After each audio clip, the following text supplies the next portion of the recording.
자, 국내에서도 이러한 부분들이 잘 이어질지 바람은 좀 이어졌으면 하는데요. 좀 연결해서 알아보도록 하겠습니다.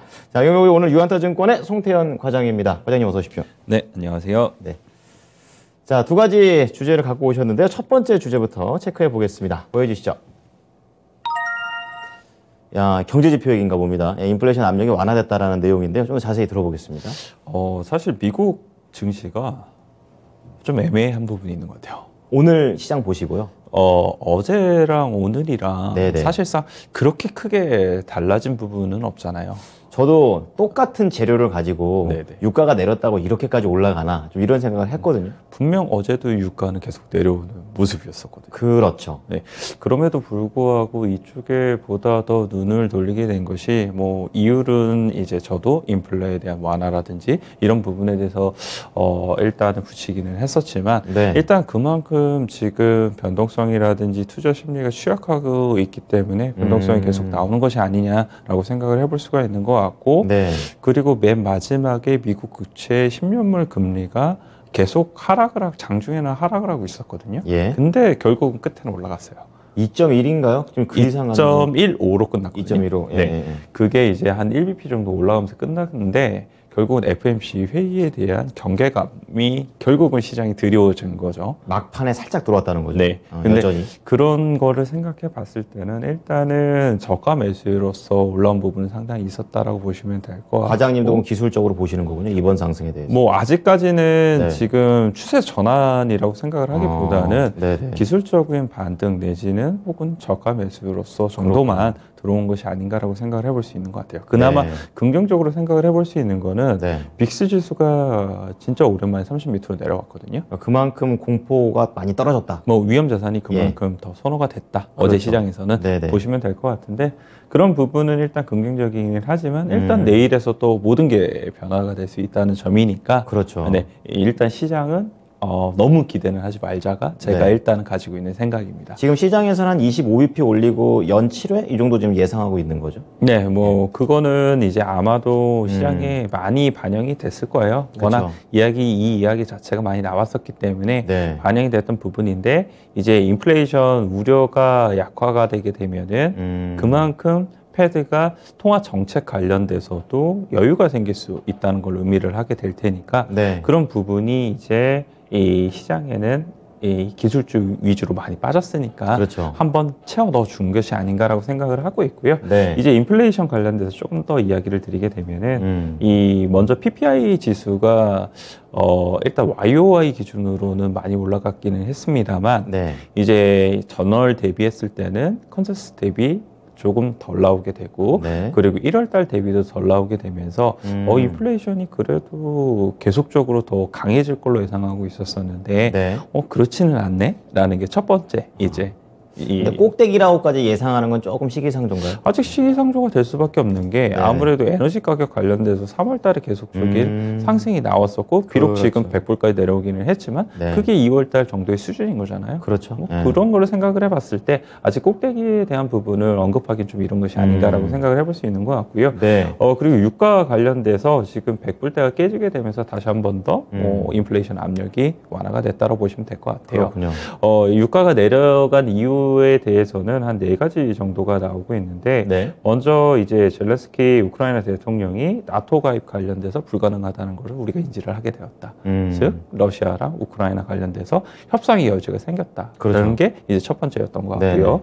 두 번째 같은 경우에는 중국에서 이제 코로나가 계속적으로 감염이 많이 되다 보니까 얼마 전에 중국이 선전 이제 도시를 아예 봉쇄를 하게 되죠. 중국은 진짜 화끈하더라고요. 네. 싹 다 닫아버립니다. 이게 아직까지도 그렇게 하는 것이 맞는가라는 생각이 들 정도로 네. 일단 선정 이제 도시를 봉쇄를 하게 되고 지금 상해 쪽에서도 계속 늘어나고 있는데 그래요? 과연 상해를 봉쇄를 하게 될 거긴 것인가? 허브지 않습니까? 예, 이게 상당히 지금 뭐 기추가 주목이 되는 부분이다. 그렇기 그렇군요. 때문에 중국에서 만약 이렇게 계속 봉쇄가 네네. 더욱더 강화가 되게 되면 결국은 원유에 대한 수요가 줄어들 수밖에 없지 않겠느냐. 그렇죠. 이게 이제 두 번째였습니다. 네. 세 번째는 이제 오펙 원래 보고서에서 네. 러시아하고 이제 우크라이나 전쟁으로 인해서 원유 수요가 좀 줄어들 수 있다라고 얘기를 했던 거고요. 마지막으로는 이제 러시아하고 이란 외무장관 회담이 있었었는데 핵 이란 이제 핵 합의 관련돼서 네. 러시아가 반대하고 있다라고 계속 이야기가 나왔었잖아요. 네네. 그런데 이것 자체가 우크라이나 사태는 이것과는 관계가 없다. 그리고 핵 합의가 이루어질 때까지는 네. 러시아는 이란 편에 서게 될 것이다. 라고 이야기가 나오게 되면서 이런 부분이 복합적으로 작용을 하게 되면서 유가가 많은 부분 하락이 나왔다라고 보시면 될 것 같습니다. 한두 가지 재료가 아니었군요. 예. 뭐 그렇게 뭐 워낙 많이 강하게 올라갔던 만큼 네. 반대의 이제 이유가 나오기 시작을 하게 되는 거고요. 뭐 일부에서는 쉐브론이 다시 한 번 더 이제 정유시설 관련돼서 사업을 확장을 한다. 뭐 이런 이슈도 있었습니다. 그랬군요. 자, 그렇다면은 실제로 이제 관련 종목들이라든지 어떻게 좀 움직였습니까? 뭐 아무래도 나스닥이 3% 가까이 올랐잖아요. 그랬죠. 그렇게 되면 기본적으로 이제 빅테크 관련된 종목들이 깔고 갔다는 거죠. 이제 강하게 갈 수밖에 없는 네. 거고, 요즘은 빅테크가 갈 때 이 같이 움직이는 게 반도체 관련된 기업들도 같이 움직이게 되거든요. 네. 이 반도체 관련된 기업에서 우리나라하고 가장 크게 상관이 있을 수 있는 만한 종목이 마이크론 테크놀로지일 텐데, 네. 마이크론 테크놀로지도 이 반도체 관련된 섹터에서 강하게 움직인 종목 중에 하나였어요. 한 5% 정도 가까이 움직였었기 때문에 네. 많은 부분을 움직였던 부분이 있었다라고 보시면 될 것 같고, 아까 중국 관련돼서 말씀을 드렸었잖아요. 셧다운 예, 예. 관련된 부분은 네. 그게 이제 퀄컴 같은 경우에 월요일 날 시장에서 많이 빠졌었는데 중국에서 생산에 대한 부분이 많다라고 하고 있어요. 지금 그래서 봉쇄된 도시에 이제 그런 중요한 그런 뭐랄까요 공장들이 많이 좀 밀집이 되어 있다고 하죠. 예, 그렇기 때문에 그런 부분에 영향이 있는 종목들 같은 경우에는 상승이 나온다 하더라도 좀 덜 나온 한 2%권역의 퀄컴이 상승이 나왔거든요. 예, 예. 그런 부분을 보시면 될 것 같고요. 그 외에도 이제 엔비디아라든지 아니면 AMD 같은 경우에는 뭐 메타버스 이야기도 조금 나오게 되면서 한 7% 정도의 상승세가 나왔습니다. 강했네요. 네, 그리고 마지막으로 이제 글로벌 파운드리가 있는데 유일하게 한 12% 정도의 상승세가 나오게 개별적인 되는데요. 뭐 호재가 있었습니까? 아니요, 아무래도 파운드리 관련돼서 TSMC가 계속적으로 가격을 올리다 보니까 글로벌 파운드리 같은 경우에도 한 4위권 업체 정도 되거든요. 네. 그러면 자연스럽게 파운드리 가격을 1위 업체가 올리게 되면 따라가야죠. 추가적으로 올릴 수밖에 없는 거고, 네. 그러면 실적이 좋아진다. 뭐 이러한 이제 이 개념에서 요즘 가장 강하게 움직이고 있는 반도체 관련된 종목이다라고 말씀을 드리도록 하겠습니다. 네, 유가에서 이제 반도체까지 전반적으로 투자 심리가 이제 일부적으로 회복이 되는 그런 내용들이 나오고 있는데요. 그렇다면 이제 국내에서는 어떤 종목으로 봐야 될지 연결해 보겠습니다. 종목 좁혀 주십시오. 일단은 SK 하이닉스 반도체 관련돼서 마이크론과도 엮였네요. 뭐 비슷하게 움직일 가능성이 상당히 높으니까 네. 뭐 상관계수도 높고 일단 보셨으면 좋을 것 같고요. 네. 아까 제가 글로벌 파운드리 말씀을 드렸잖아요. 글로벌 파운드리가 이제 이 파운드리 관련된 업체인데 국내에선 DB하이텍 빼놓고는 얘기할 수 없을 테니까 네. DB하이텍 한번 보셨으면 좋을 것 같습니다. 그리고 이렇게 이제 이 미국에서도 성장주라든지 기술주가 움직이게 되면 IT 관련돼서도 좋아질 수 있는 부분이 있게 될 텐데요. 네. 국내에서는 LG이노텍이 이 관련돼서는 가장 대장으로서 움직일 수 있지 않을까라고 생각을 하고 있습니다. 예. 그래서 LG이노텍까지는 IT 관련돼서 좀 보셨으면 좋겠다라고 말씀드리고 싶고요. 네. 유가가 많이 빠졌었기 때문에 반대로 화학 관련된 종목들이 정제마진이라든지 스프레드라든지 이런 것이 네. 다소 좋아지게 되면서 다시 한 번 더 이 반등이 나올 수 있는 부분이 생기게 될 텐데 그런 부분에서 하나솔루션이라든지 아니면 네. 롯데정밀화학이 한번 보셨으면 좋겠다라고 말씀을 드리고 싶고요. 마지막으로 이제 성장주, 기술주에 대한 이러한 이제 상승과 더불어서 네. 메타버스에 관련된 부분이 아하. 아까 엔비디아가 오르고 AMD가 오르고 그죠. 마지막에 계속적으로 상승이 나오니까 로블록스라든지 아니면 유니티 같은 경우도 좀 올라오는 모습을 보였었거든요. 네. 그런 관점에서 메타버스 관련주들이 오늘 조금 움직일 수 있지 않을까라고 생각을 하고 있고요. 어제 관련된 종목 중에 가장 움직임이 좋았던 종목이 바이브 컴퍼니였던 것 같아요. 아, 그렇군요. 네, 그래서 바이브 컴퍼니까지 한번 보셨으면 좋겠다. 이렇게 말씀드리도록 하겠습니다. 네. 자, 종목들이 많습니다. 반도체부터 시작해서 정유, 거기에다가 화학까지 쭉 연결이 됐는데요. 참고해 보시기 바랍니다.